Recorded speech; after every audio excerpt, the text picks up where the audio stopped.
All righty, everybody. I think we can begin. Cindy, are we good to go?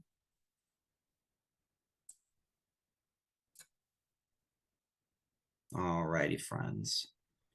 So welcome to the virtual professional development day on a nice snowy, cold Saturday. Hope everybody had a nice holiday break over the last week. Essentially it was just a long, one day of school for us. So it was a lot of days off.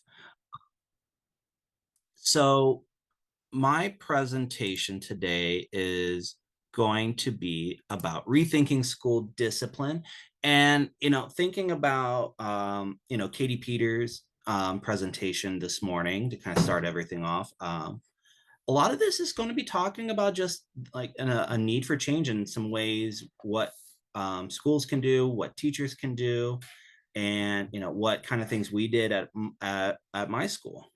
So this is rethinking school discipline with restorative justice and practices.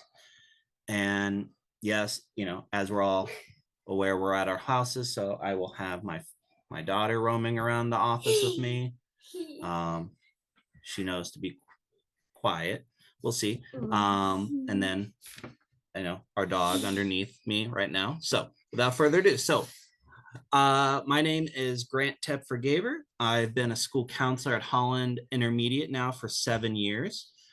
Some of my trainings, I've been 4 years as a certified restorative practices, 3 years certified train the trainer, and 2 years of trauma informed care. So that's just a little bit of my background. So why is talking about rethinking school discipline and just in general, like different approaches to all the various problems and issues that may arise when it comes to students? Foremost, we are all change makers. We are, like Katie said, we all have the ability in the school to make a positive impact on students' lives. When it comes to the discipline process, I do fully believe that not just admin, but school counselors such as myself and even teachers can be an integral part of supporting students through the discipline process. And we can all be a voice of change with administration in providing more restorative approaches to the discipline process. So hope if some of these things we talk about today are things you would like to see in your school, I encourage you to talk with administration, your school counselors, or if you are still in college, these are things that you can take with you to your future schools.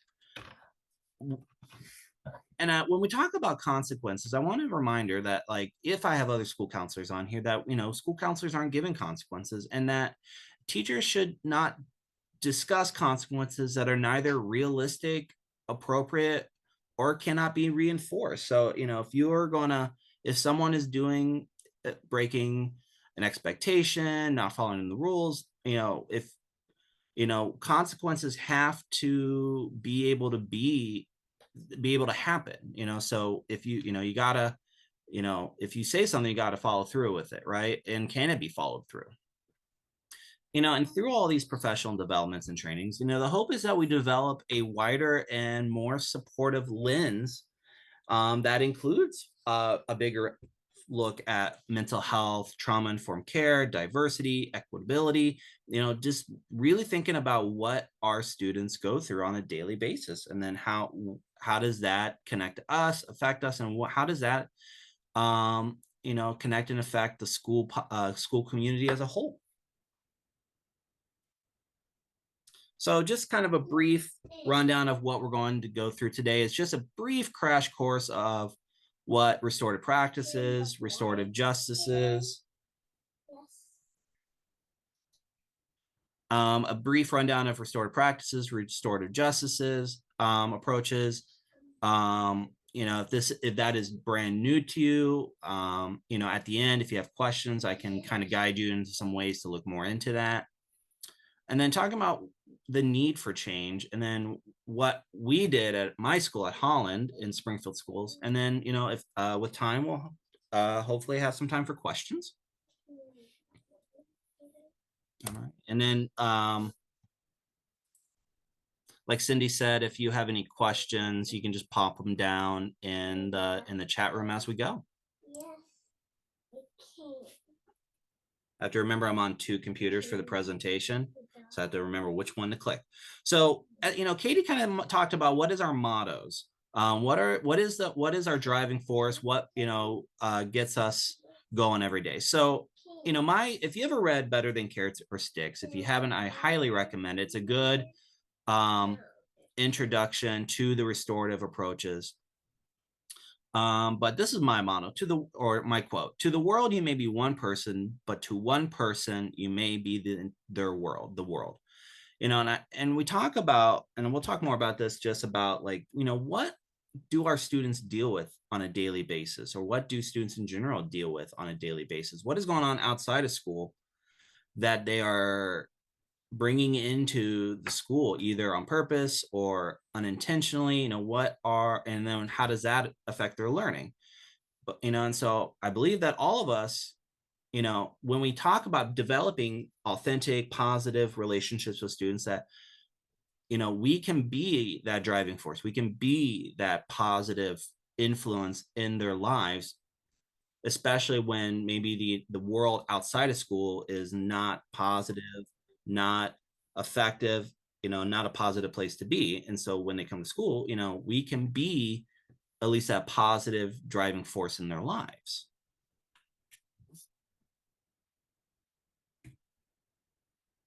So we're just going to go through just a brief, crash course on restorative justice and restorative practices. If I need to slow down, let me know. I love doing presentations, but it also brings me great anxiety. So when I get anxiety, I rush. So, I'm sure we've all been there. No matter how many years you do stuff like this, it never seems to get easier as it goes sometimes. So what does it mean to build a positive school community? Building trust is one. Rethinking accountability, consistency. And so when we talk about trust, students need to come in every day understanding what is expected of them, and what to expect from the adults that they're around for 6+ hours a day. So when we talk about a little bit our agreements that I want to talk about, classroom agreements, classroom expectations. We'll talk about PBIS. Yeah. And so how, it's important that kids come in, and whatever good, positive, negative, they're not thrown off guard, right? They can come in every day knowing like, okay, this is what this is what I need to know. This is how I need to act, and I know exactly what to do. And then, as far as rethinking accountability, we'll talk about like what are classroom, what I call classroom agreements. So, we talk about what are the rules of the classroom, what are the rules of the building. And when we talk about accountability, when it comes restoratively, students are more than likely to accept their accountability in something they did wrong if they had a say in the rules in the first place. And so, when we'll talk a little bit about what that can look like, how we can have an agreement of like, okay, everybody's on board on what it means to be respectful in the classroom. Hold on one sec.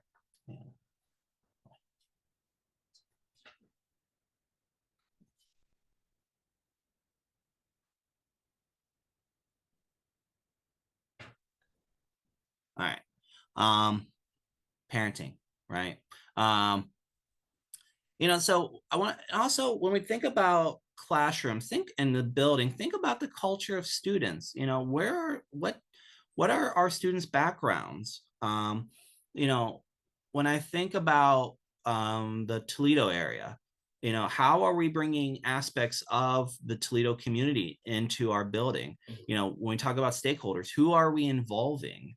Um, in our building, we include the Toledo Zoo, and they developed a prairie for us. And so, they come into our building and do science classes and talking about, animals at the zoo and how to grow plants.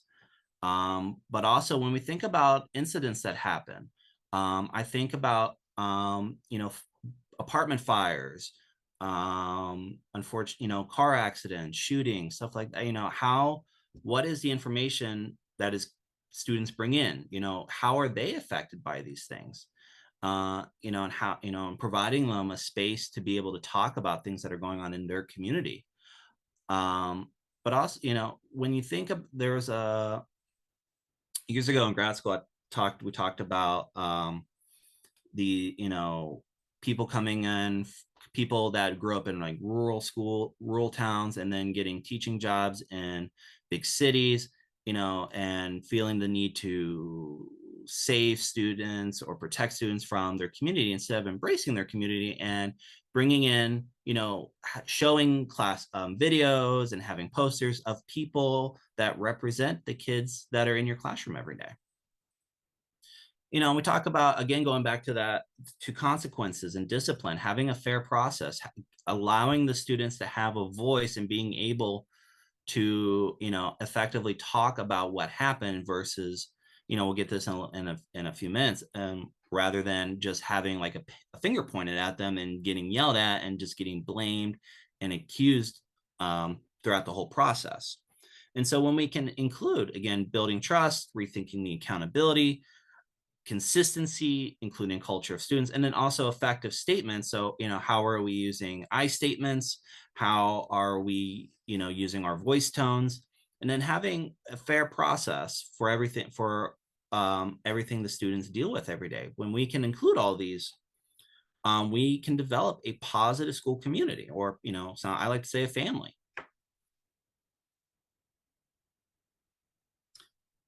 And going back to Katie's keynote speech today, I really, all of this is about, again, change. And, I know hopefully a lot of everybody's joining me because they want to see a change in their school, a change in their classroom. And change is brave, takes a risk, right? Because she talks about how other people can get really defensive, and being able to have the courage to, sometimes maybe push back against the naysayers, or just being able to provide, data why it's important in your schools. So when we talk about restorative justice versus restorative practices, restorative justice is, is that restorative justice is reactive, restorative practices is proactive. So restorative practices is that relationship building. We talk about community circles, classroom agreements. How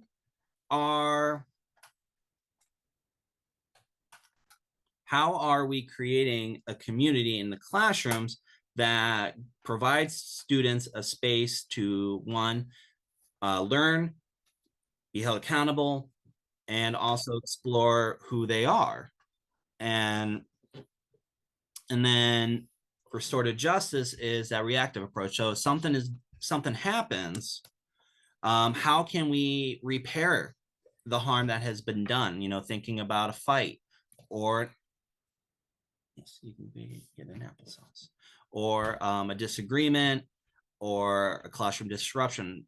So restorative justice is that repairing, and you know, and it doesn't take away consequences, but we rethink what consequences can look like versus just a punishment, a detention, expulsion, and then send them out of the office with now they're angry or upset, and then we send them back into the classroom.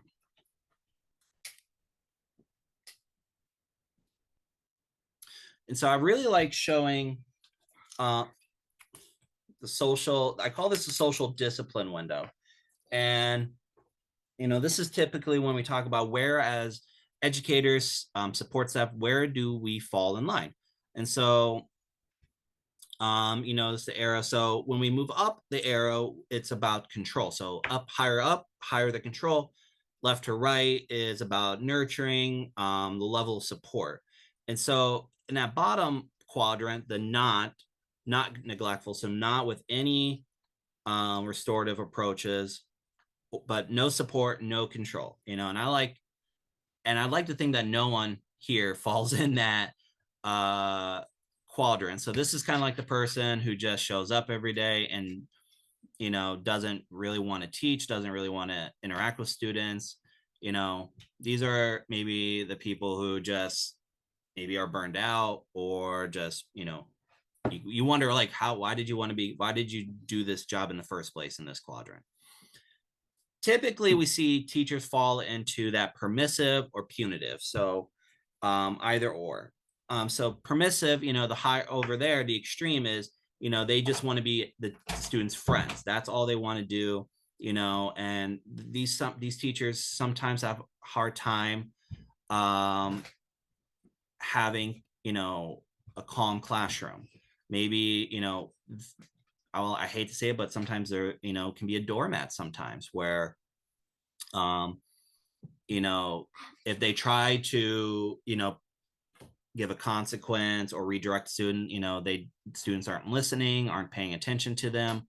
And then you got the punitive extreme control, where it's, my way or the highway, essentially, right? You're going to come into my classroom, you're not going to talk, you're going to listen to me speak for 40, 30, 45, 90 minutes.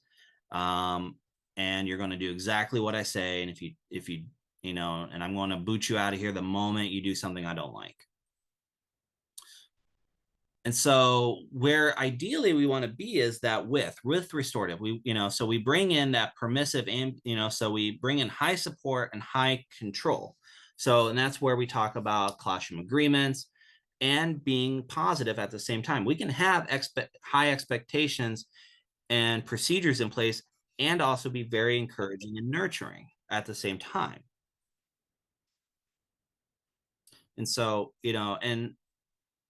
through these trainings, through rethinking how we approach issues, we get closer and closer to that restorative quadrant where, if people who love restorative approaches, that's ideally where we want to be.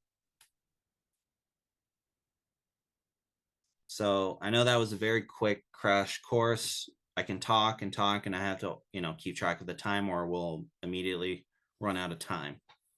But if you have any more questions about restorative approaches, or what community circles can look like, or classroom agreements, stuff like that, we can talk later. Classroom agreements is just like, what are students going to be held responsible for, that teachers can be held responsible for, so, student to student, student to teacher, teacher to student.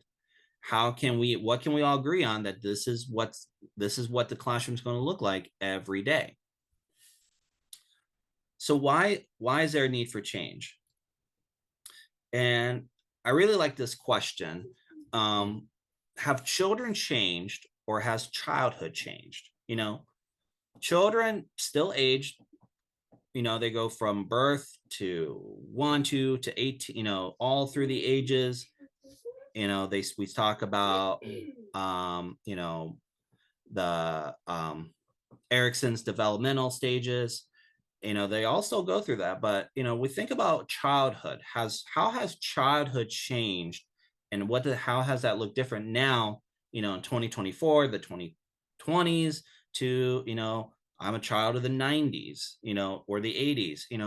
In the comment box, just drop down real quick just some ideas of how has childhood changed, or what maybe has caused childhood to change in the modern era.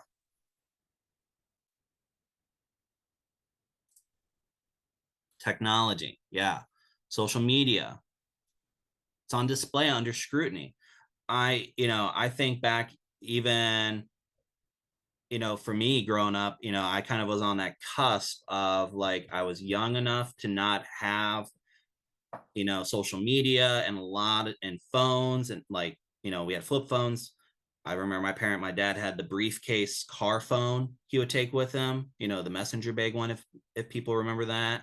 Um, so I kind of had a lot of time not having that in front of me, and I was able to grow up a little bit and then kind of go into it. But yeah, um, so the problem for me, if there was drama or issues at school, it stayed there, right? It didn't always follow me home.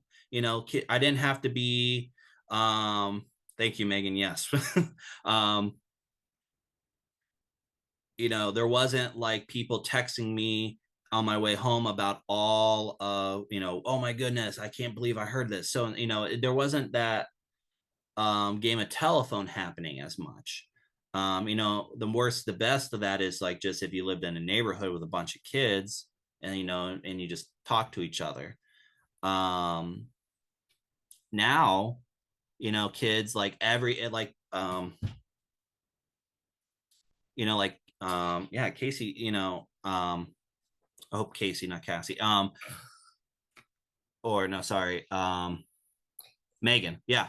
It follows them everywhere, right? TikTok videos being about them, Snapchat, anonymous text messages in these anonymous apps now. Like all the drama follows them everywhere.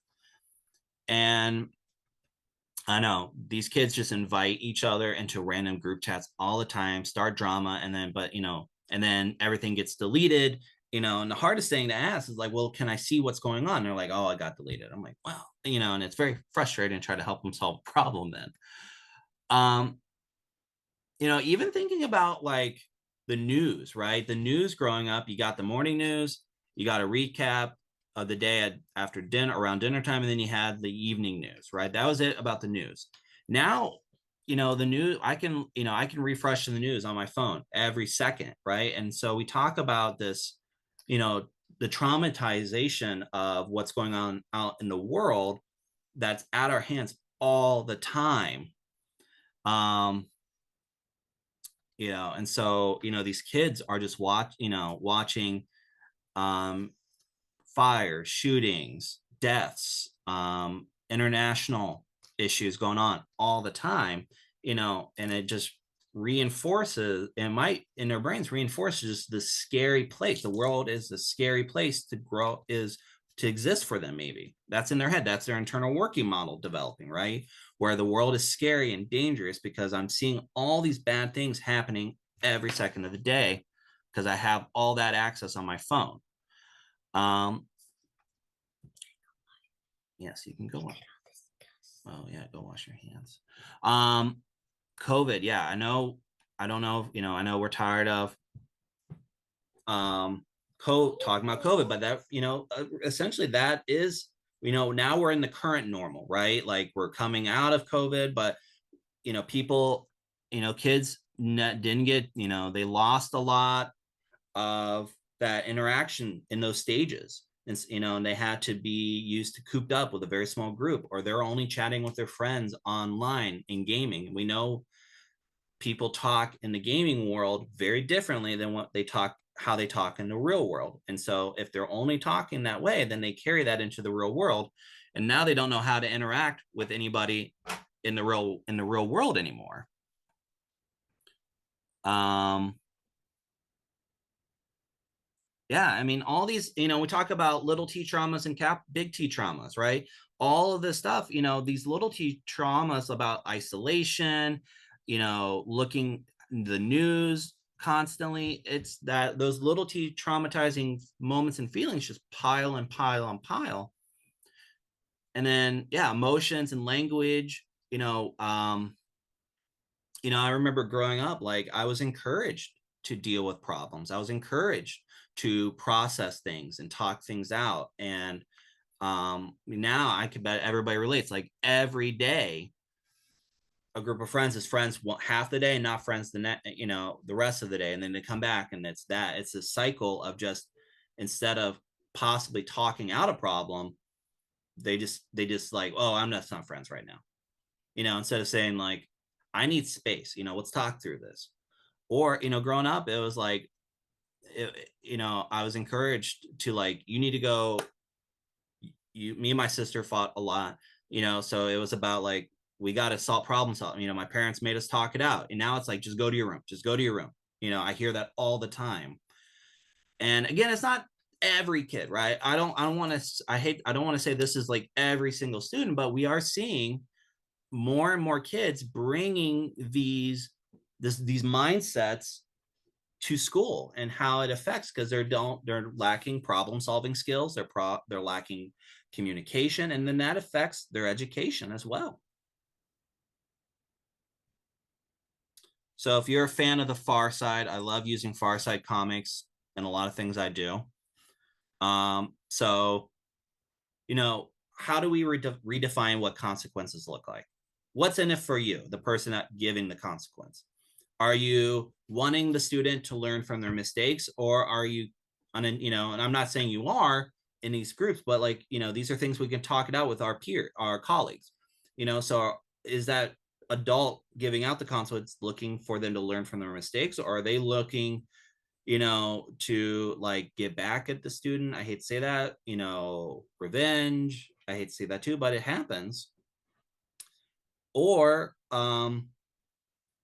is the consequence humiliating? Are they learning from their mistakes? If they get a consequence, are they still learning from their academics? Because when we talk about punishment consequences, any outs, because it takes time out of class, their time out of class. And we all know that the longer they're out of the classroom, the less they are learning. And then they have to play catch up.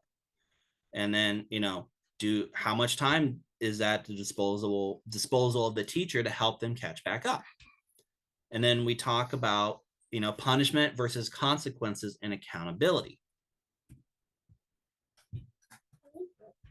So, we want to move to consequences instead of punishments, right? Punishments is that old school handed down by adults to be authoritative. I think back at one of my elementary school principals who was a retired general, like very authoritative, very authoritative. Punishment is meant to inflict that emotional pain on a student, create submission, like you fall in line, you do what I say.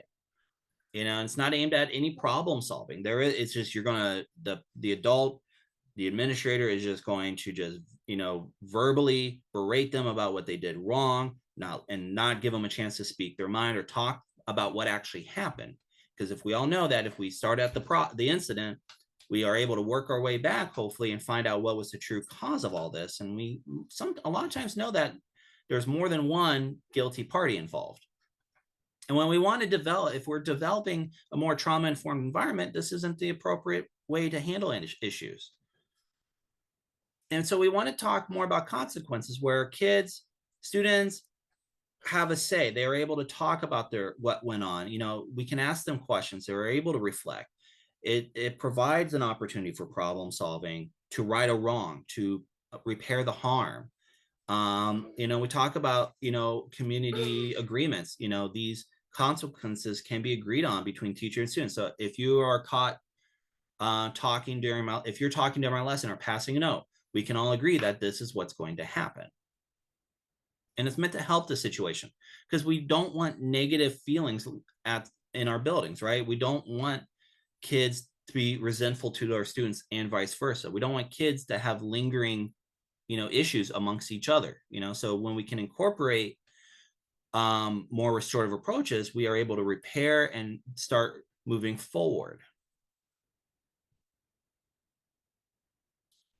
And then, are consequences creating shame, or are they creating guilt? I think, and I say, like, feeling guilty is okay. Feeling ashamed is damaging. Guilt is that feeling that I did something wrong, and I know that this doesn't feel good, so I shouldn't do it again. Feeling ashamed is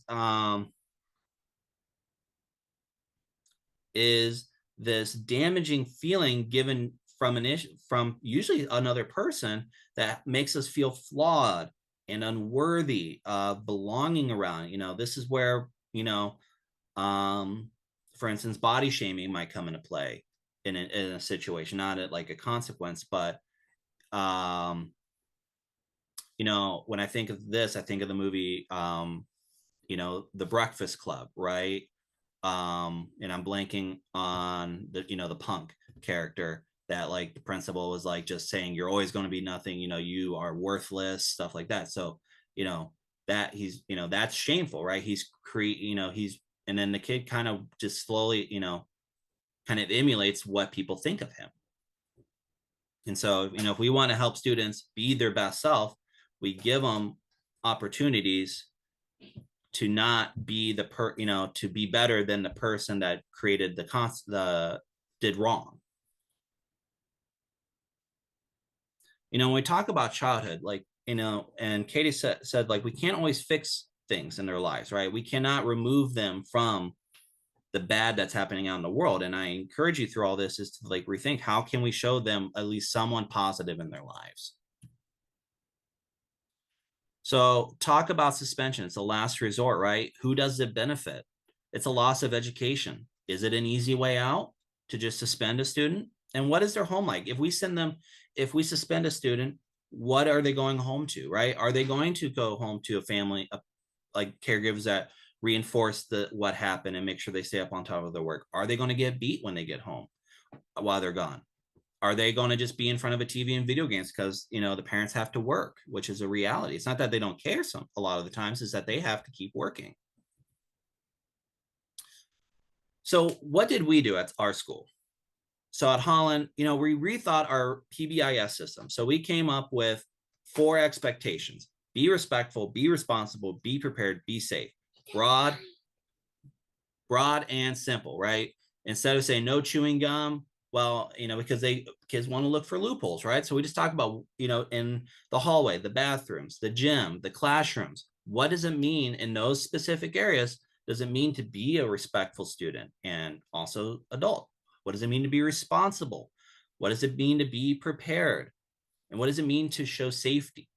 And so we talked, so being safe, right? Walking calmly, walking in a straight line, not running down the hall. And then we developed a behavior chart, a flow chart of what is office managed and versus teacher managed, and how are we, each side is reinforcing things, we don't pile on issues. So every time there's a new issue, we start back at intervention 1. We don't jump from intervention 1 to intervention 2.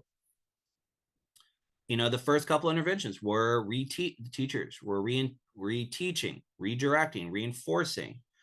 You know, down the way, we're calling home, we're letting them know what's going on. We talk about at our school, we do, 3 classroom referrals equals an office referral. We don't just, unless it's, a fight, theft, cheating, right? Those go directly, a threat to the building, those go directly to office managed.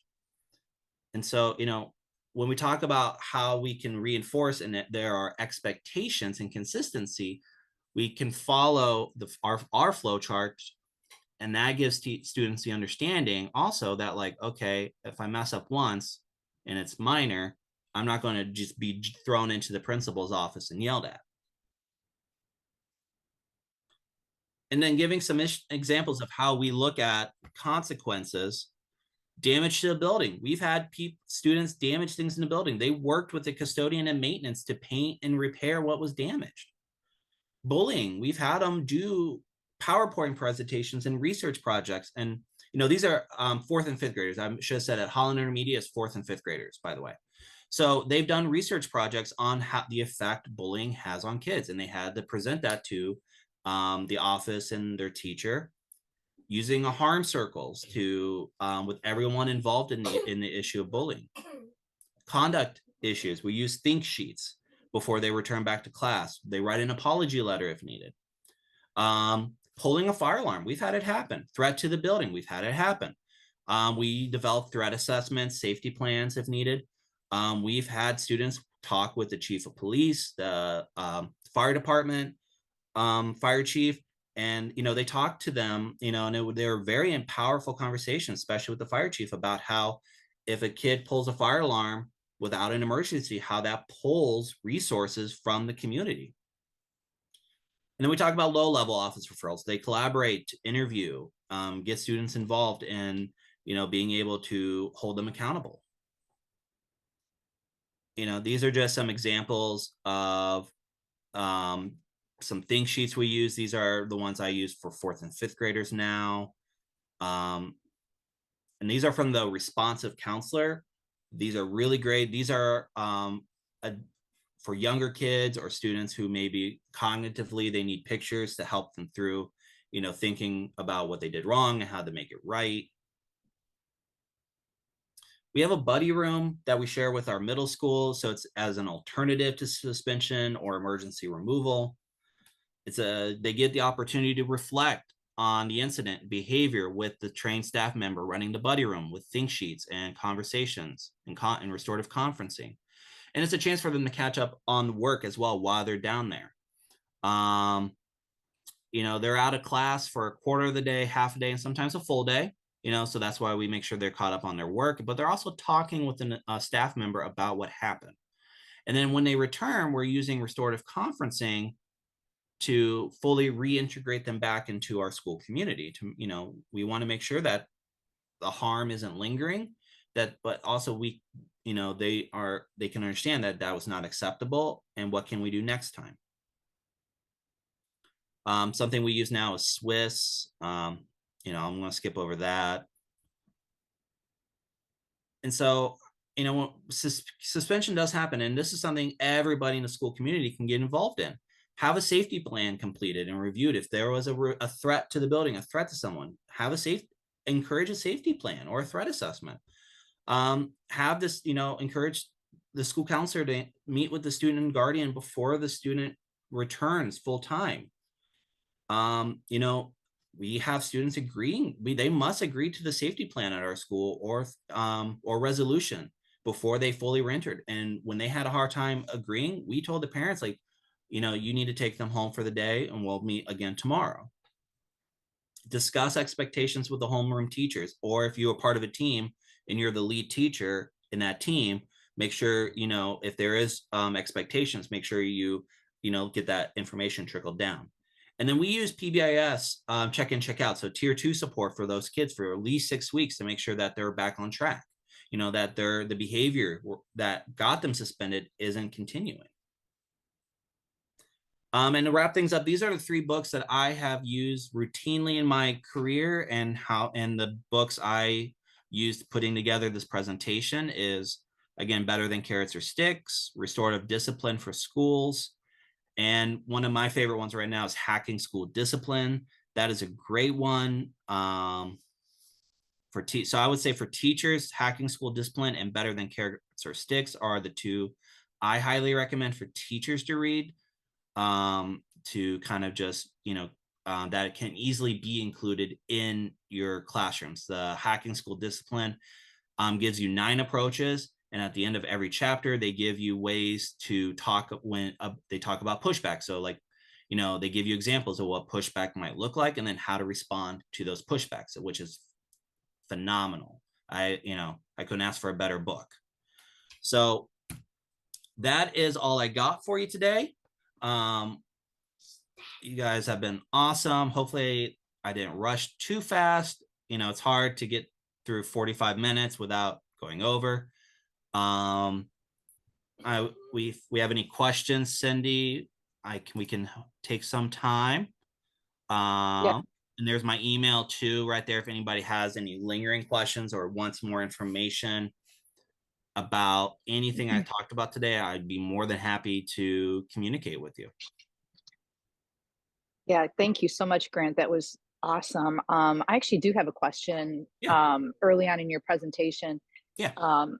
talking about, I guess, because I teach at BG, and so I always try to avoid a lot of my students that are pre-service teachers talk a lot, and they use the word rules, classroom rules, and classroom management, and I try to avoid that type of words to use. And we use group norms a lot at the university Yeah, about setting group norms yeah. and trying to get my students to think that the input that they get from students about how they want the classroom to run is so much more valuable. So is that something that you know I teach 7 through 12, and I'm wondering about elementary school, about getting students to understand what group norms are, or how you want your classroom to run, and having that input and how you do that. Hmm. So, and Megan, yeah, class values, that's another good phrasing. I think it's more about like walking away from the word rules, right? Because, when you hear the word rules, it gives you, I think, more of like, I know this is not the word kids would use, but in our minds, a more authoritative mindset. Expectations is another good one. Um, so it's about like what we like. I know I'll give you an example of one teacher, because at the beginning of every year she gives the kids post-it notes, and she has a wall that says our classroom values, our expectations, and the kids like write what they feel is appropriate for what is expected in line with our 4 core values. And so we talk about like, it is a norm, it is expected that if someone is talking, we're not talking while they're talking. It's not just about don't talk when the teacher's talking, it's just about if someone is talking, we give them that respect. um we talk about, it should be a norm that your stuff is put away, right? And then we talk, and then but is what does that look like? Think about like kids.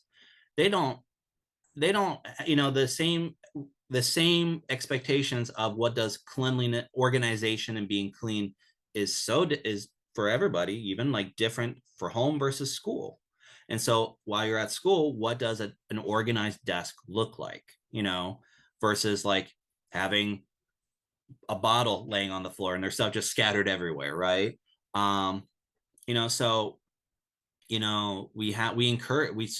talk at the beginning of every year. We go through our PBIS manual. We talk about these expectations with our teachers. And we talk about getting, like, the first couple of weeks is getting student feedback. What does that so what do students feels appropriate to follow in the classroom? Because it's important to understand what they feel is extreme, because again, when we talk about when something is not followed, if they have agreed to it and they have given input, they are more likely to follow to they don't have to like it, but they will more likely respect the process of consequences, versus if they never had a say in um, the decision making process in the first place, right? So like they're gonna, we naturally push back against things we have no say in, right? I'm that way. Like I like creating. If I didn't help create it, I tend to be like more like you know what I mean? Like versus something I had input in and I have more value in it. So when they have more value, when it's value to them and they have like, well, I gave input, like I guess, yeah, I did that. I said this is something that should be followed in school, and I did not do that. You're right. I need to do. I need to be held accountable.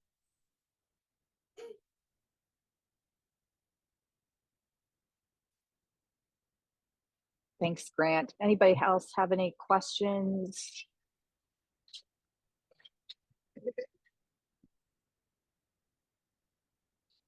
Thank you very much. Actually, Grant, that was awesome. I think that it made us all think, especially in light of our earlier presentation. Um, so we're going to move on to your second session. You do need to leave this session and then click on the session for session number 2. That session is starting at 11:15. So again, it gives you a break to grab a snack or refresh your drink and come on back. So thank you very much. All right. Thank you, everybody, for joining us. Again, if you have any further questions, always feel free to email me. Have a great day, everybody.